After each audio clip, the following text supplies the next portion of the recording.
أعوذ بالله من الشيطان الرجيم بسم الله الرحمن الرحيم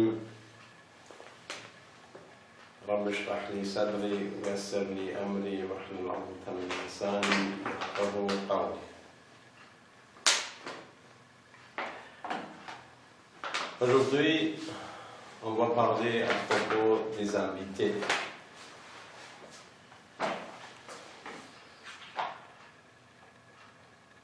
Invité, en fait,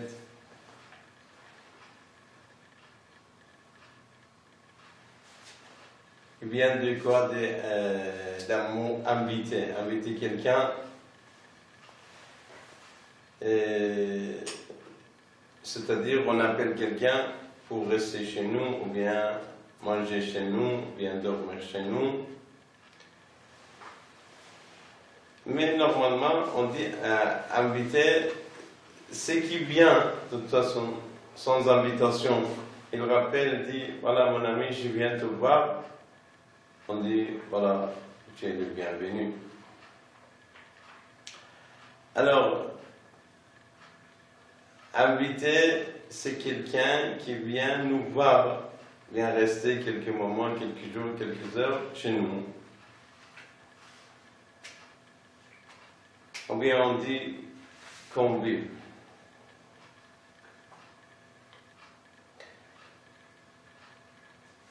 Maintenant, on va savoir c'est quoi les points de vue de l'islam à propos des invités. Il y a deux choses. Vous savez, les Arabes, ils aimaient beaucoup de quoi? D'avoir des invités et nourrir des gens. Et l'islam aussi, l'islam en tant que la religion divine aime bien les invités.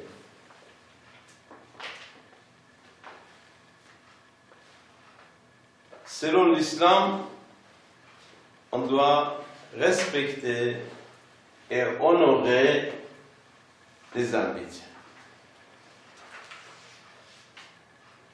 Est-ce qu'il y a des versets coraniques à propos des invités? Oui, il y en a. Par exemple, Surat al-Dhariyat. Al-Dhariyat 24 jusqu'à 27. Verset 24 jusqu'à 27. Surat al-Dhariyat. هل أتاك حديث ضيف إبراهيم المكرمين إذ دخلوا عليه فقالوا سلام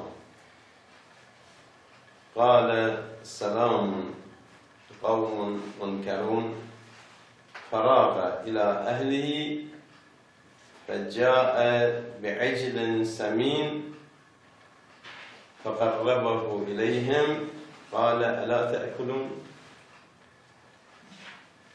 Question de Ibrahim salam alayhi. C'était l'habitude d'Ibrahim salam alayhi de ne pas manger tout seul. Toujours, il cherchait quelqu'un pour manger avec. Manger tout seul, c'est pas bon.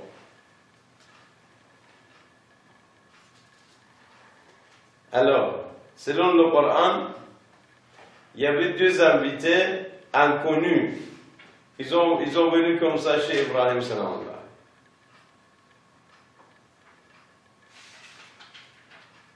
Qu'est-ce qu'il a fait Ibrahim salam?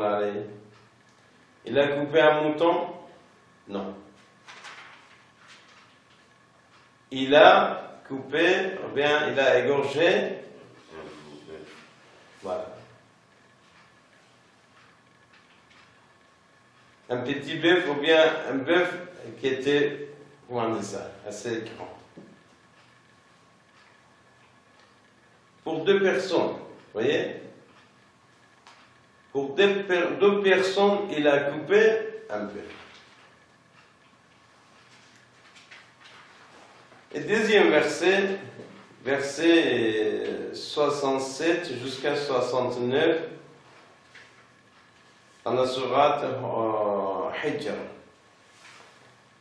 وجاء أهل المدينة يستبشرون قال إن هؤلاء ضيفي فلا تفضحوا اتقوا الله ولا تخزوا. Ça aussi, il parle de quoi? De l'invité. Selon le Coran, il faut respecter et honorer et nourrir les invités. C'était l'habitude des Médinois. Lorsque les gens de la Mecque, ils ont quitté la Mecque, ils se sont installés à Médine. Qu'est-ce qui a accueilli les gens de la Mecque? Ce sont des Médinois.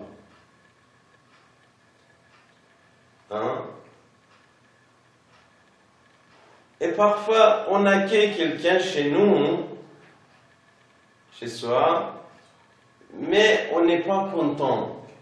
On est obligé. Parfois, non, c'est pas comme ça.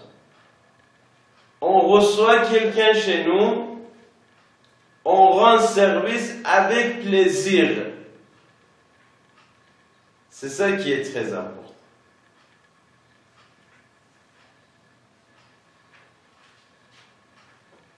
Donc, selon l'islam, les Médinois, ils ont accueilli les Mécois avec plaisir.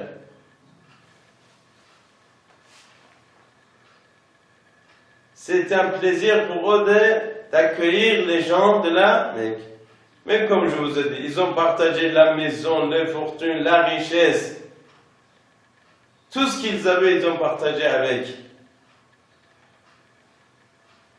les Mécois, c'est-à-dire Muhajirin, les immigrés.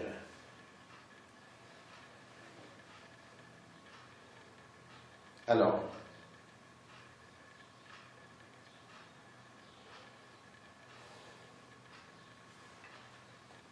selon l'imam Sadiq alayhi salam,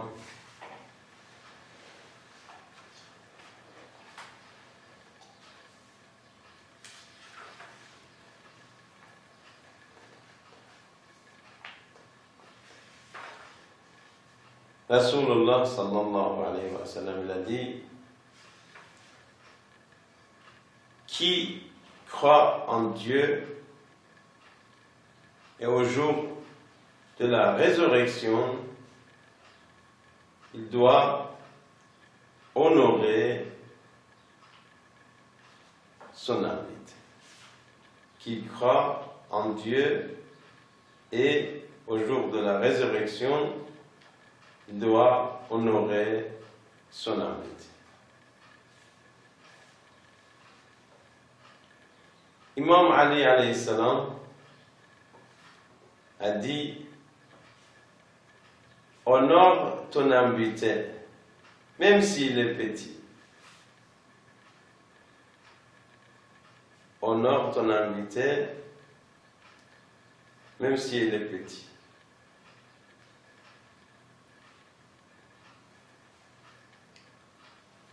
Par exemple, en Irak, auparavant surtout, lorsqu'il y avait quelqu'un, il y a un invité, 3 jours il était invité, on ne lui demandait rien. Qu'est-ce que tu fais là? Pourquoi tu es là? Qu'est-ce que tu veux? Pendant 3 jours, il restait. Une fois terminé, parce que selon le hadith, pour inviter, c'est 3 jours il est invité. Mais après, il devient comme c'est-à-dire les gens de la famille. Voilà. Donc, il ne faut pas rester longtemps. Invitation, c'est 3 jours. De toute façon, il respecte toujours les invités. Jusqu'à 3 jours, normalement, il ne demande pas. Qu'est-ce que tu fais là? Pourquoi tu es là? Qu'est-ce que tu veux? Mais une fois terminé 3 jours, respectueusement, ils vont lui demander, voilà, qu'est-ce que tu veux? Pourquoi tu es venu? Hein?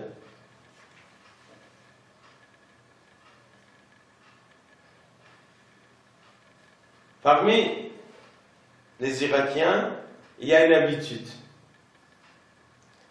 Par exemple, tu es allé chez lui à 3 heures d'après-midi.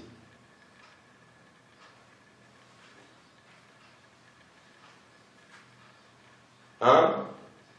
Selon l'habitude irakienne, il dit Sabbahkumullah bil khair. Alors c'est 3 heures d'après-midi, c'est à peu près 15 heures tu es là. C'est pas l'heure de manger. Hein? Mais il te dit Sabbahkumullah bil khair, c'est-à-dire bon matinée. Ou bon matin. Vous voyez, il ne veut pas te demander directement est-ce que tu as déjà mangé ou non. Il dit bon matin. Si tu as mangé déjà, tu dis non, bon après-midi. C'est-à-dire je suis en après-midi, j'ai déjà mangé. Hein? Si tu n'as pas mangé, tu dis aussi bon matin. Il comprend bien. C'est-à-dire que tu n'as pas mangé. Tu as compris ou non? Vous voyez? C'est l'habitude. Tu ne pas demander à l'invité est-ce que tu as mangé, est-ce que tu as pris de déjeuner? C'est pas directement demander ça. Il va dire oui ou non, parce que parfois on a honte de dire oui. Donc il dit bon matin. Si l'invité a mangé déjà, il dit bon après-midi. S'il n'a pas mangé, il dit aussi bon matin. C'est comme cela que le hôte. Hein, le hôte comprend bien ce monsieur-là, il n'a rien mangé. Donc il prépare quelque chose à manger. C'est ça l'habitude. Alors dans l'islam, c'est bien aimé, bien encouragé de recevoir et respecter les quoi? Les invités.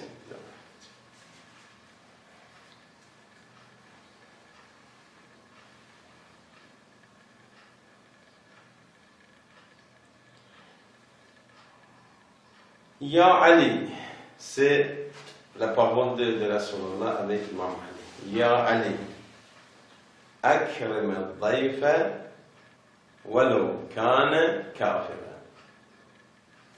Oh Ali, honore les invités, même s'ils ne sont pas musulmans.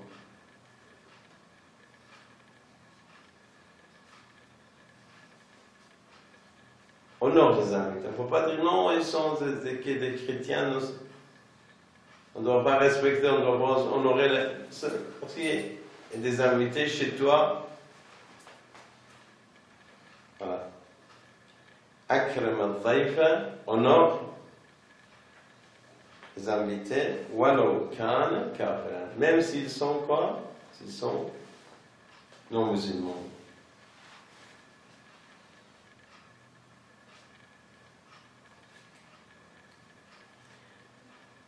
Qu'est-ce qu'il a dit Rasulullah sallallahu alayhi wa sallam? Il a dit,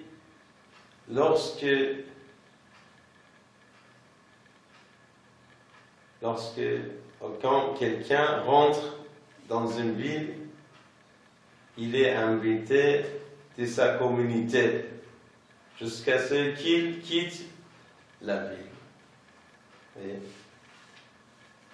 إذا دخل الرجل بلدة, lorsqu'un homme entre dans une ville, فهو ضيف على من بها, il est invité des gens qui habitent dans la ville.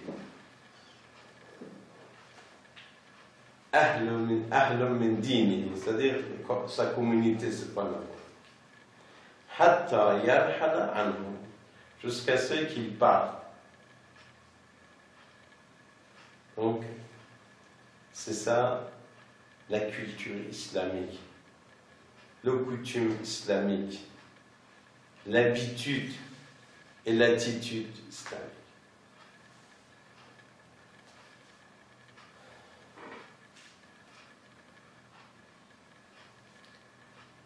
Et il ne faut pas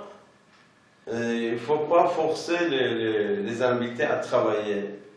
Parfois on dit, maintenant que tu es là, tu vas travailler. Non, s'il va lui-même, s'il va t'aider, ça n'y a pas de problème. C'est quelqu'un qui est sympa, quelqu'un qui est gentil, il va t'aider, c'est autre chose. Mais il ne faut pas forcer les invités de travailler à la maison. Maintenant que tu es là, maintenant que tu vas rester avec nous, tu dois travailler. Il n'y a pas de cadeau ici. Moi, c'est pas pour ça. Voilà. Alors, selon l'imam Baqir alayhi salam, on doit accueillir les invités et accompagner les invités. Lorsqu'il arrive, on va accueillir, on va à la porte, on va lui dire, on va le saluer, on va lui souhaiter le bienvenu. Et lorsqu'il va partir, on va l'accompagner jusqu'à la porte de la maison, c'est pas la porte de la chambre. Et on va lui dire bon voyage, que Dieu te protège. Tu es malade.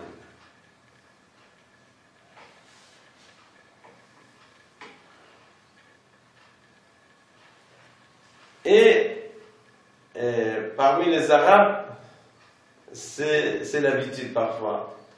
Lorsqu'il vient, les gens de la maison, ils courent vers l'invité. Ils l'accueillent bien. Il y a quelqu'un qui prend par exemple son sac, quelqu'un qui prend, c'est-à-dire son vêtement, il y a quelqu'un qui prend les bagages, tout ça. Il prépare. Et lorsqu'il va partir, il n'aide pas. Il dit pourquoi vous ne m'aidez pas? Il dit parce que c'est honte pour nous d'aider un invité qui va partir. Voilà. Alors, comme je vous ai dit, il faut accueillir les invités lorsqu'ils arrivent, il faut accompagner les invités lorsqu'ils partent. Selon les infaillibles alayhi wa sallam.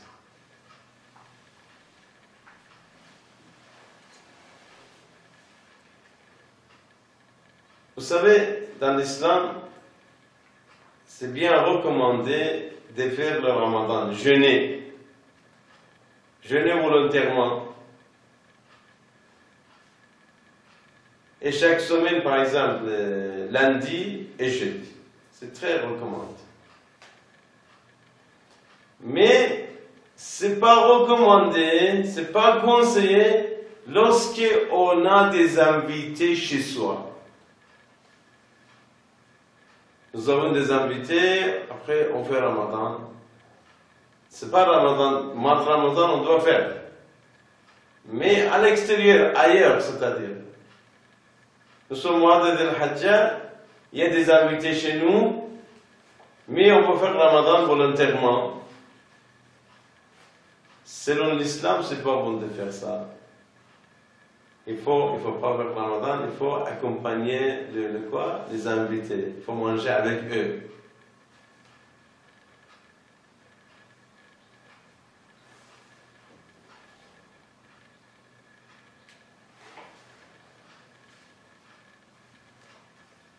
Qu'est-ce qu'il a dit ça? C'est Rasulullah sallallahu alayhi wa sallam. Il a dit voilà yanbaghi lahum. C'est pas bon à eux, c'est-à-dire les gens de la maison, les autres.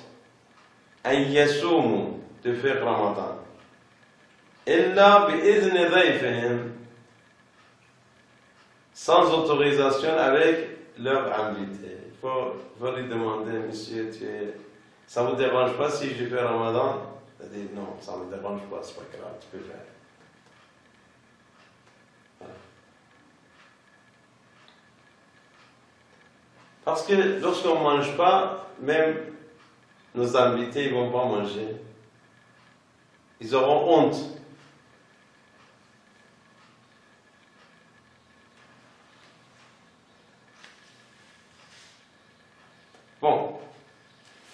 on a parlé, on a dit quoi? On a dit on doit respecter, honorer les invités.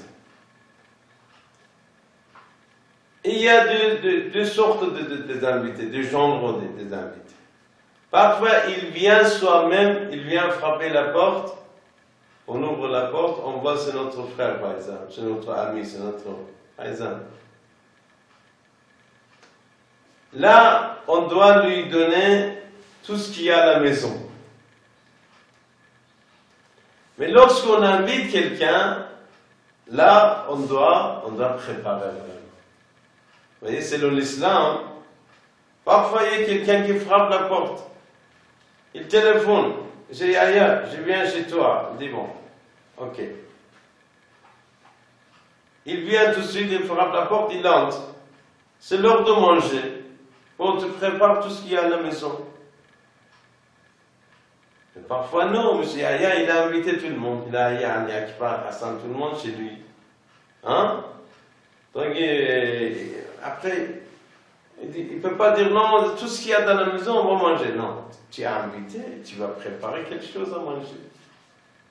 Lorsqu'on invite, on doit honorer. On doit vraiment préparer. Mais lorsqu'il vient, c'est-à-dire soi-même, voilà, ce qu'il y a dans la maison, on peut manger, il n'y a pas de problème.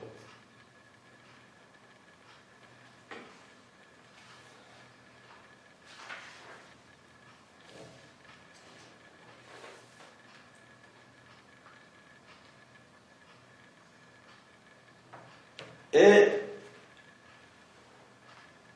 lorsqu'il y a un invité, quelqu'un qui vient chez nous, il ne faut pas lui demander, est-ce que tu as mangé? Parfois, il a honte de dire non.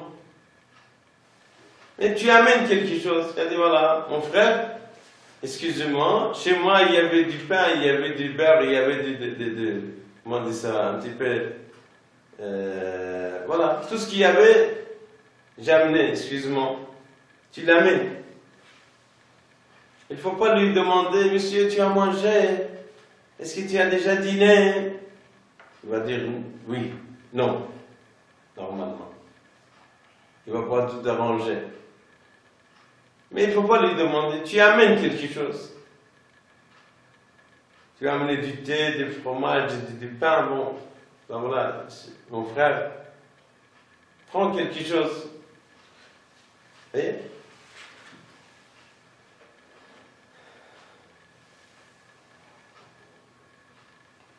Et selon l'habitude islamique, selon le coutume islamique, il faut, lorsqu'il y a des invités chez nous, c'est le, comment on dit ça, propriétaire de la maison, c'est le hôte qui commence avant tout le monde et celui qui termine après tout le monde. Donc s'il y a quelqu'un chez nous, il y a des invités, c'est nous qui commençons tout d'abord. Et c'est nous qui terminons après tout. Pourquoi? Parce que si tu manges après, si tu termines vite, hein, ton invité a honte de manger plus que toi, avant que toi, après que toi.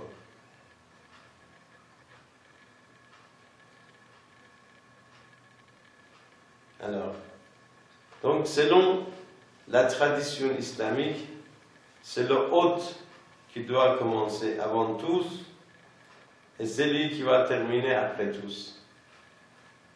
C'est ça l'habitude et les coutumes islamiques.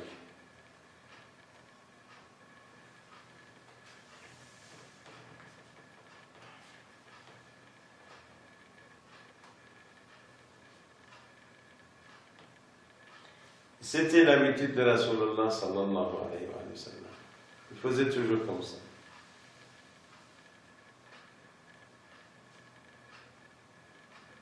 Et ensuite, il ne faut pas donner quelque chose à manger et le laisser tout seul. Non, il faut rester avec. Il faut rester avec. Tu as des invités chez toi, tu prépares le repas, après tu dis voilà, mangez, je vais partir, je vais manger avec ma femme. Non, c'est pas bon. Mangez ensemble.